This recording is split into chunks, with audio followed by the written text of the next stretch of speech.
There's a rule nobody tells you about kindness, and the fact that nobody tells you about it, well, it means you're probably breaking it right now. Think about the kindest person you know, the one who gives everything, the one who's always there at 2 a.m. when you call, the one who listens when everyone else walks away, the one who opens their heart like a door that never closes. Now ask yourself, are they happy?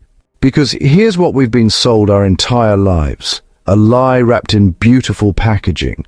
We've been told that kindness is the highest currency, that if you just give enough, love enough, forgive enough, care enough, the universe will reward you, the right people will stick around, goodness will come back to you threefold. But what if that's not how the world actually works? What if the people who show all their kindness are the ones getting hurt the most? And here's where it gets interesting. This isn't about becoming cold. It's not about becoming selfish or cruel. This is about understanding something that survival itself depends on, something that separates those who thrive from those who get emotionally drained, financially exploited, and spiritually exhausted. By the end of this video, you're going to see kindness in a completely different way. And I'm not going to sugarcoat this. If you skip any part of what I'm about to share, it would be like taking half a dose of medicine. You need the whole picture. You need to understand not just the why, but the how. So if you're in a rush, keep going. Watch this at double speed if you need to, but don't skip a section. Because the people who miss this lesson are the ones who end up depleted, betrayed, and wondering why doing everything right led to everything going wrong. So let's start with a question that might hit close to home. We live in a world obsessed with kindness. Social media celebrates it, religion preaches it. Self-help gurus monetize it. Be kind, they whisper from every screen. Choose kindness, they say, as if it's that simple. As if kindness is a switch you flip and suddenly the world transforms into something safer, something kinder back. But here's the paradox that nobody addresses. The kindest people are often the loneliest. They're the ones who give until they have nothing left. They're the ones sitting in therapists' offices wondering why their generosity wasn't enough to make people stay. Why their sacrifices weren't enough to earn loyalty. Why their open hearts became open wounds. And while we celebrate kindness in theory, we punish it in practice. Think about how the world actually works. The person who works the hardest doesn't always get promoted. The person who knows how to navigate office politics does. The person with the biggest heart doesn't necessarily find the most loyal partner. The person who knows when to walk away does. The friend who's always available doesn't end up with the best friendships. The person who has standards and boundaries does. This isn't cynicism. This is observation. There's a mechanism at play here, something evolutionary, something psychological, something deeply human. When you show all your kindness, when you make yourself completely available, when you demonstrate that you'll accept any treatment in the name of love or loyalty or friendship, you're sending a signal, and that signal gets picked up by a certain type of person. Not all people, but certain people, the ones who need someone to exploit, the ones who exploit vulnerability like a predator smells blood in the water, the ones who will test your boundaries because they're looking for someone without boundaries. And if you've ever felt this, if you've ever given everything and received nothing but hurt in return, that feeling you have isn't weakness. That's wisdom trying to teach you something. If this resonates, you know exactly who I'm talking about. That person who took and took and took, and you kept giving because you believed if you just loved them enough, something would change. Comment below if you've experienced this. You're not alone. And honestly, your story in the comments might be exactly what someone else needs to hear. Proof that they're not crazy for feeling what they're feeling. But before we dive deeper, We need to understand the story of someone who learned this lesson the hard way, someone who gave everything and lost almost everything. Let me tell you about someone I'll call Sarah, though this could be anyone. This could be you. Sarah grew up in a household where kindness was currency. Her mother was a saint, everyone said so.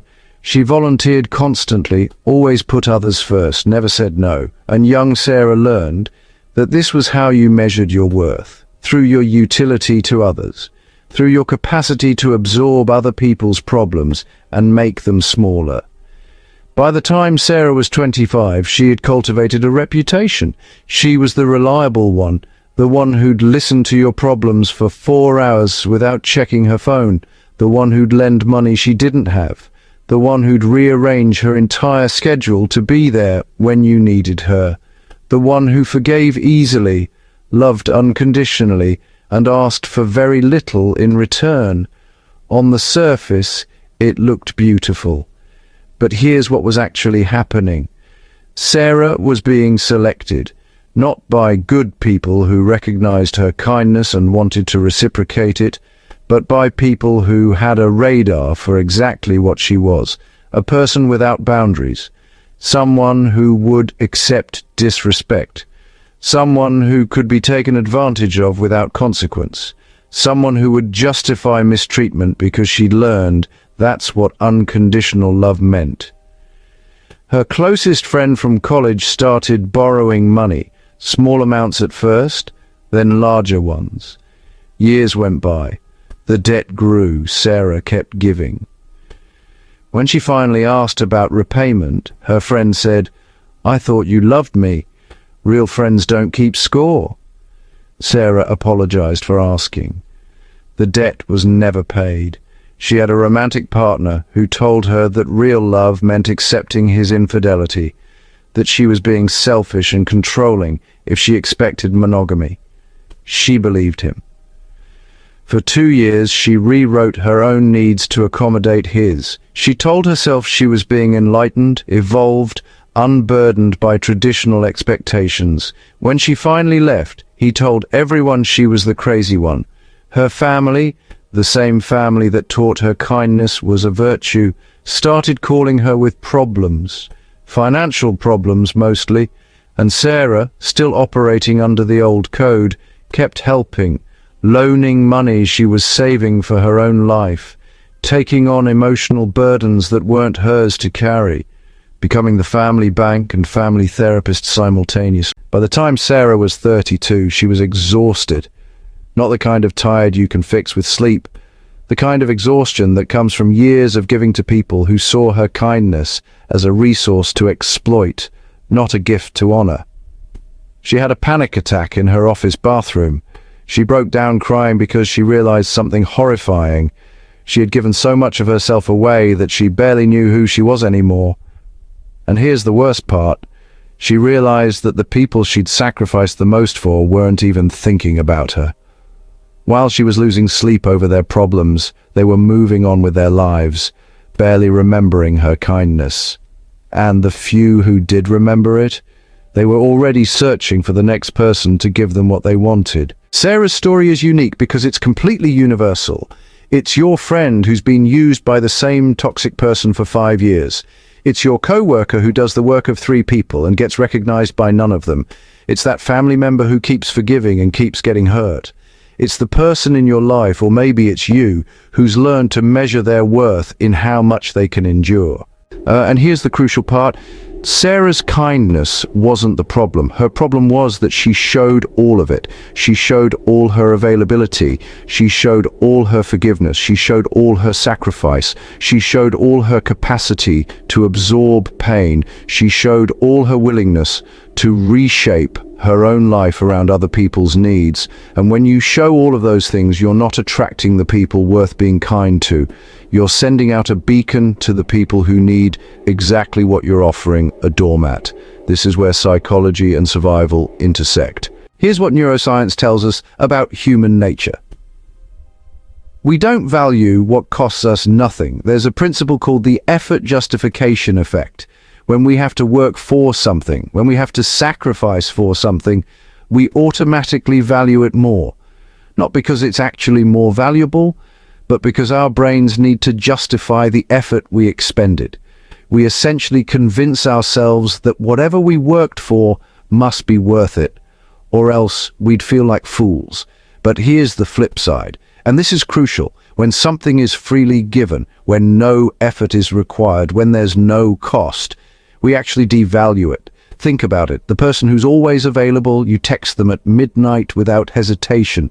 The person who's always forgiven everyone, you push boundaries without thinking about the consequences. The person who's always sacrificed, you become comfortable asking them to sacrifice more. This isn't cruelty. This is just how human psychology works. It's also why in nature every organism has a threat response. Even the most docile animals have a breaking point. The prey doesn't just surrender to the predator, it runs, it fights. It shows teeth and claws when threatened, even if it's otherwise peaceful. But humans, especially humans raised to believe that kindness is a moral imperative, have learned to ignore their threat response. We've learned to override it in the name of compassion. And you know, when you ignore your threat response long enough, you stop recognizing threats. The Stoics understood something about this that we've forgotten. Marcus Aurelius, who controlled the most powerful empire in the world, wrote extensively about the importance of having standards, about knowing the difference between discipline and self-abandonment. He understood that true virtue wasn't about indiscriminate kindness. It was about proportional kindness. Kindness given to those who deserve it, withheld from those who don't. There's a reason military strategists talk about revealing your positions. When you show all your strengths, all your capabilities, all your weapons, your enemy knows exactly what they're dealing with. They adjust, they find your weakness, they exploit it. And the person who's never learned to say no? Their weakness is written in neon letters. It says, "Exploit me. Test my boundaries. I will absorb whatever you throw at me." In Eastern philosophy, this was understood for thousands of years. The concept of wu wei, effortless action, is often mistranslated as passivity, but it's not. It's about discernment. It's about acting with intention, with clarity, with the wisdom to know when to give and when to protect. The Dalai Lama himself, often thought of as the ultimate embodiment of compassion, said something striking. If someone wants to shoot you, give them a gun. He wasn't literally advocating for suicide. He was pointing to something fundamental about the nature of compassion. True compassion sometimes means protecting yourself, because if you let someone destroy you, you can't help anyone. You can't be there for the people who actually deserve your kindness. You can't contribute to the world from a place of depletion. Here's what the research actually shows. A study from the University of Wisconsin found that people who have strong personal boundaries and are selective about who they help actually experience better mental health outcomes. They have deeper relationships, higher self-esteem, and more sustainable compassion. Meanwhile, people who have no boundaries, who help indiscriminately, who never say no, who sacrifice constantly, show higher rates of depression, anxiety, burnout, and even physical illness. It's not kindness itself that destroys people. It's unconditional kindness. It's kindness with no standards. It's kindness that has become self-abandonment wearing a halo. And this brings us to something really important. There's a massive difference between being kind and being available. You can be fundamentally kind, genuinely caring about other people's well-being, while being completely unavailable to anyone who wants to exploit that kindness. These aren't opposites. They're compatible. In fact, they're necessary together.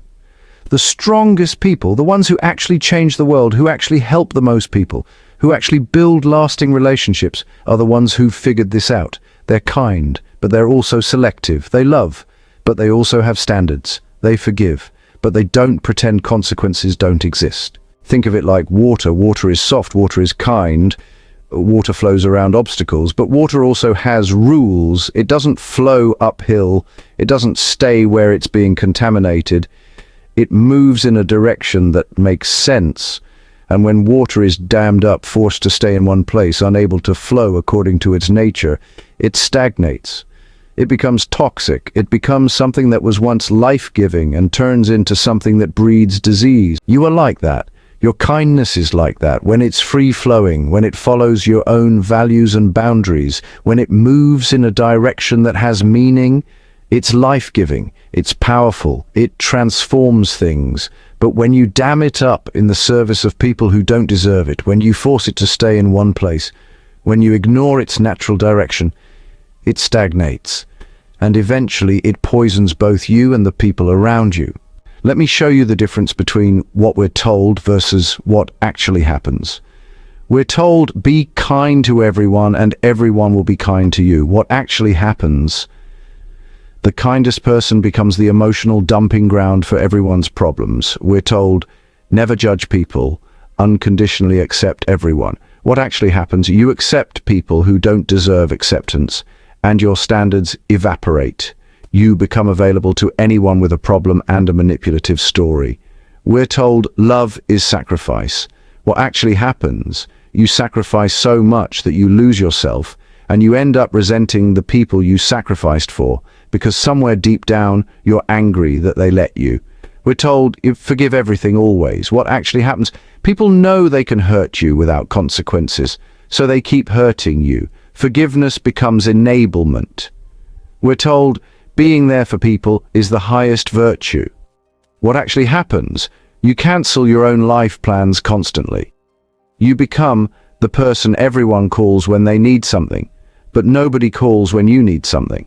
You become a utility, not a friend. Here's what the world shows us when we actually pay attention. The people with the healthiest relationships aren't the ones who give unconditionally. They're the ones who know their worth. They're the ones who walk away from disrespect. They're the ones who've learned to say no without guilt. The people who build successful careers aren't the ones who work overtime without limit or who take on every project. They're the ones who protect their time. They're the ones who understand that their labor has value. They're the ones who negotiate. They're the ones who don't apologize for having ambitions. The people who have the deepest friendships aren't the ones who are always available. They're the ones who have full lives, interesting lives. They're the ones who don't need their friends to complete them, which paradoxically makes them better friends. They're the ones who can show up fully because they're not desperate or needy or running on empty. The people who are actually changing the world aren't the martyrs. They're not the ones who've sacrificed themselves on an altar of service. They're the ones who've learned to sustain themselves. They're the ones who understand that protecting their own well-being isn't selfish. It's a prerequisite for helping anyone else. And yet somehow we've gotten it completely backwards. We celebrate the person who's drowning themselves. We call it noble. We call it selfless. We share their stories with admiration while they're literally destroying themselves in the process. Share this with someone who needs to see the difference between genuine kindness and self-destructive martyrdom, because there are people in your life right now who are conflating the two, and they need to know there's another way. Okay, so this is where it gets practical, because understanding this intellectually is one thing. Actually changing how you operate is completely different. First, you need to recognize your operating system. For the next week, just observe yourself. Don't judge, just notice. When do you say yes when you want to say no? When do you over-explain yourself? When do you apologize for things that aren't your fault? When do you feel resentful after giving?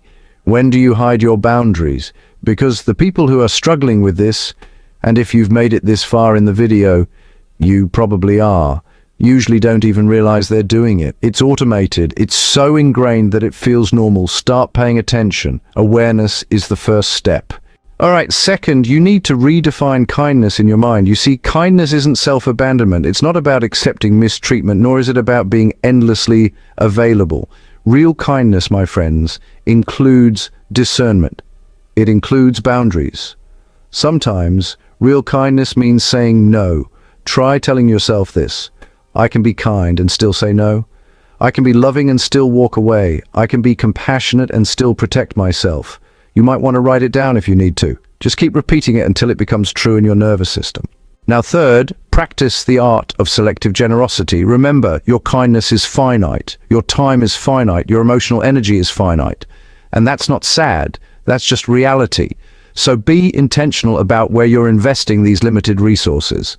Ask yourself, who has earned my trust through consistent action? Who shows up for me the way I show up for them? Who respects my boundaries without me having to enforce them constantly? Who has proven they're worthy of my sacrifice? Give to those people. Give generously.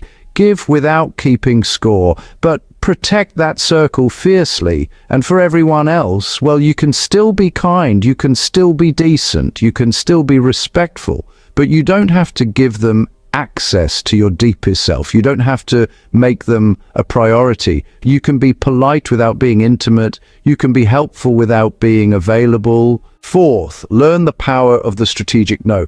You see, most people who have boundary problems say yes because they're afraid. Afraid of disappointing people, afraid of being seen as selfish, afraid of conflict, afraid of being abandoned. So they say yes to everything. But here's what they don't realize. When you say yes to everything, you're actually saying no to the things that matter. You're saying no to your own goals. You're saying no to rest. You're saying no to the people who actually deserve your time. Start saying no to low priority requests, not to hurt people, but to protect yourself. And here's a little secret. Most people won't care. They'll find someone else to ask. Their world won't end.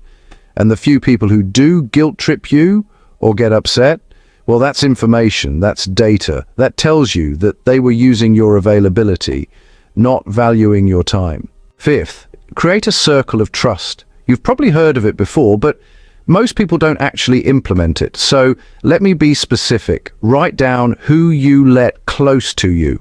Who do you share your vulnerabilities with? Who do you go to in crisis? Well, these should be a small number of people, and I mean small. Most research suggests between 3 and 5 people. Then ask yourself, do these people deserve this access? Have they proven they're trustworthy? Do they reciprocate? Or are they taking and taking while I'm giving and giving?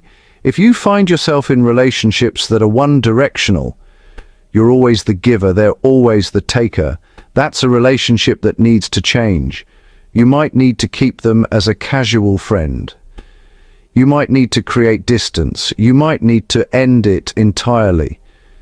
This sounds harsh, but it's not. It's actually the kindest thing you can do for both of you.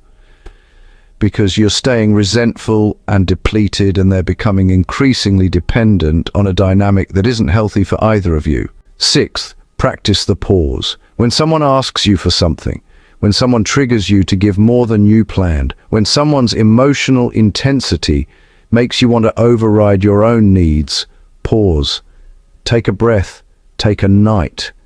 Take a day if you need to. This pause isn't being cold. This pause is actually you reclaiming your agency. Because honestly, most of our destructive giving comes from reactive moments. Someone puts pressure on us. Someone's suffering activates our savior complex. Someone's need makes us feel important. And, well, we say yes before we've even thought about it.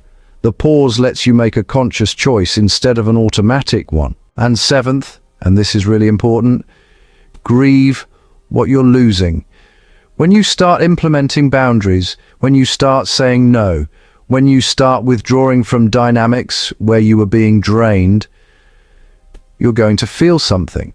Grief mostly. Maybe relief too.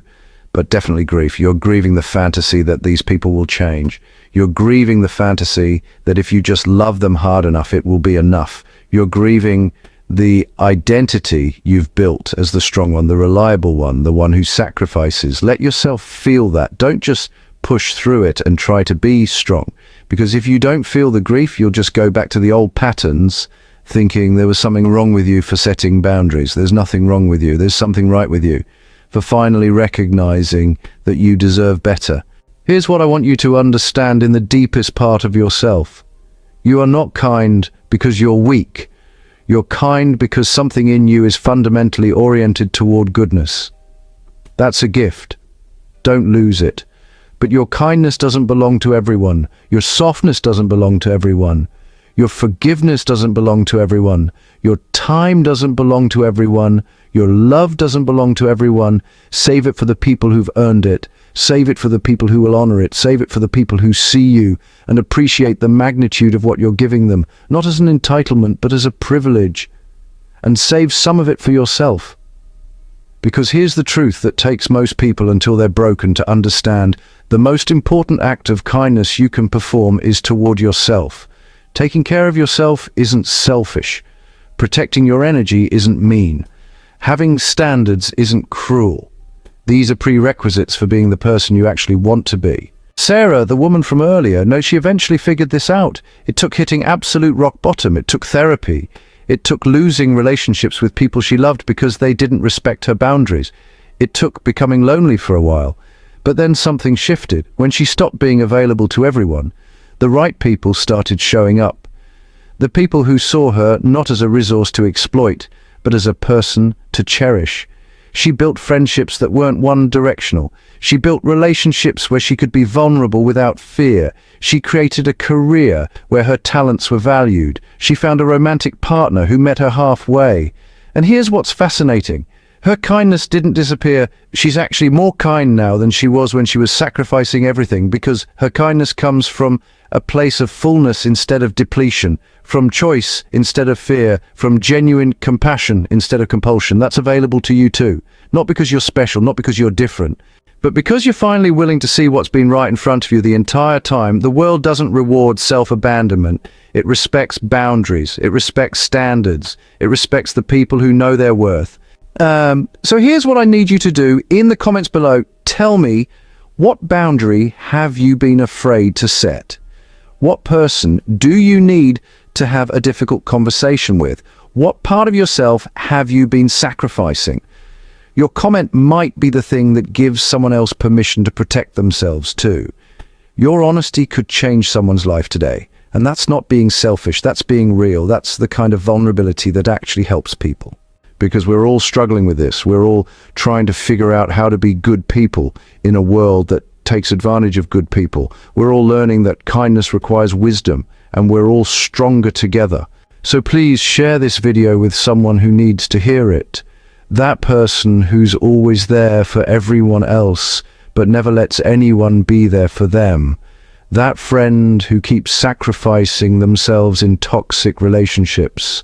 That family member who's about to lose themselves because they can't say no. They need to see this, not to become cold or cruel, but to become whole. And if you found value in this, if something here shifted something in you, hit that subscribe button, because we're going to keep exploring these questions that matter. The ones about how to live with integrity, how to be kind without being destroyed, how to build a life that's sustainable and beautiful and authentically yours, not someone else's idea of what a good person should be. Your idea, your standards, your boundaries, your kindness, protected, precious, powerful. That's the game changer. That's what separates the people who are bitter and burnt out from the people who are genuinely, sustainably kind. You don't have to choose between being good and being protected. You don't have to choose between being loving and having boundaries. You don't have to choose between being kind and being wise. You can be all of it. You can be kind with discernment. You can be loving with standards. You can be compassionate and still protected. And when you finally figure that out, when that becomes real in your bones, everything changes. Your relationships transform. Your career shifts. Your sense of self returns. Your life becomes something you're building intentionally instead of something you're just surviving. So start today, not tomorrow, not when things get really bad. Today. Notice where you're abandoning yourself. Notice who you're giving too much to. Notice the resentment building. Notice the way you keep saying yes when you mean no. And then, gently, with compassion for the part of you that learned to do this in the first place, make a different choice. Your kindness deserves protection, and so do you.